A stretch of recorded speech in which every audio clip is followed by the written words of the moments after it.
Tabag nga sa Pilipinas at tuyo nagitikang runa na damdamag dito'y PTV Cordillera.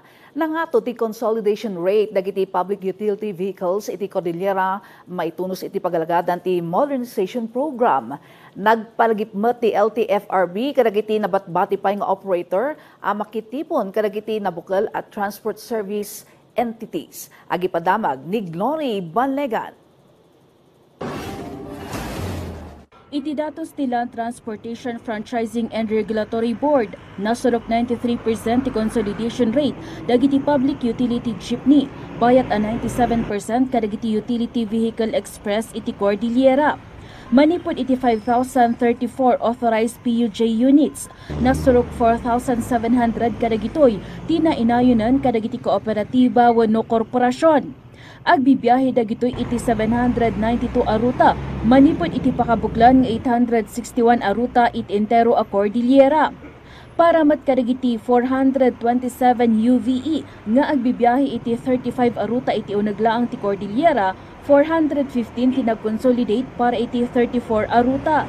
Yung mga iba ayaw na talaga nila or those challenges naman natin is ayaw na silang i-accept ng mga existing legal entities considering that based dun sa mga rason nila yun po is ayaw noon. Pero we are still accepting naman po for consolidation on that part kasi baka gusto pa nilang sumama dun sa mga nakapag-file na. Namnamaan ti LTFRB, agun dawayan dagiti individual operators tinaited a deadline, aging kainton April 30 itatawan, makitipon kadagiti nabukal at transport service entities. Kalpasan ti deadline, mawaswas ti Certificate of Public Convenience dagiti saan lataan nagtungpal. Uray na nga to ti consolidation rate iti Cordillera. Adala ti contingency plan nga insagana ti LTFRB CART, tapno saan ang maapektaran, ti panakaipaay ti serbisyo kadagiti posible ang maapektaran a ruta, dagiti saan ang nakapag-consolidate. Ang ginawa ng office doon was to get yung data with regards to yung mga affect na routes kapag wala pong nag-consolidate doon or mababa yung percentage of consolidation, and the office is prepared actually to give a special permit to those routes adjacent to yung route na mababa yung consolidation rate or walang nag-consolidate doon para hindi po mawalan ng sasakyan yung mga pasaheros. Kabayatan na, awan pala ang tinaituding a deadline para iti component a fleet modernization dagiti consolidated TSEs. Isu asaan na mandatory ti panagsukat iti modernized units dagiti kooperatiba wenno korporasyon. Glory Balegan, para iti Pambansang TV, iti Baro a Pilipinas. Iti sa Balya Damag, yap apila ti DILG, ti panangbukal, dagiti lokal a gobyerno iti smoke-free policies.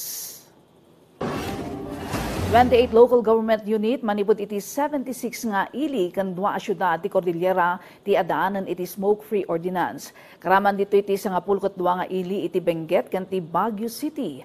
May 2017, inyulog ni Siguda President Rodrigo Duterte the Executive Order No. 26 para iti establishment of smoke-free environments in public and enclosed places. Apila ti Department of the Interior and Local Government ti panang tumpal lagiti daddo mga LGU iti pamilin tapno masalwadan ti salun ati publiko. Tumulong ti DILG iti panang ramid iti smoke-free policies kadagiti agkasapulan nga LGU. We will be actively coordinating with Health Justice and DOH siguro to come up with a template, yung magandang draft ordinance para hindi na sila mahirapan to come up with ordinance. Hindi na kailangan silang mag-research at aralin na lang nila yung template na ibibigay natin to them para mas mapadali yung enactment. Kabayatan na gasut-gasut a residente iti Ilocos Sur nga apektado iti Super Typhoon Egay ti na benepisyaran iti Rehabilitation and Recovery Program ti gobyerno probinsyal. Agarop sa nga gasut a baka Nasurok inom agasot akalding ken naduma-duma a klase ti agas para kadagiti dengwen tinaipaay kadagiti benepisaryo manipud iti agduduma nga ili ti probinsya. Iti panagbitlan ni Governor Jerry Singson kinunana sumbat daytoy kadagiti natayan iti taraken a dengwen bay ti panangsalapon ti Super Typhoon Egay ditoy probinsya wenno iti probinsya nga Ilocos Sur. Napalaos mo ti panagyaman dagiti benepisaryo. Kinunada adakkel daytoy a banag nga agserbi a pagrugyanda. Livelihood, tulong kada kayo nga napukawan. Kaya tulong kada kayo tayo nga makaongar kayo. Ya, iba kayo, tagi ka sa kulan nyo.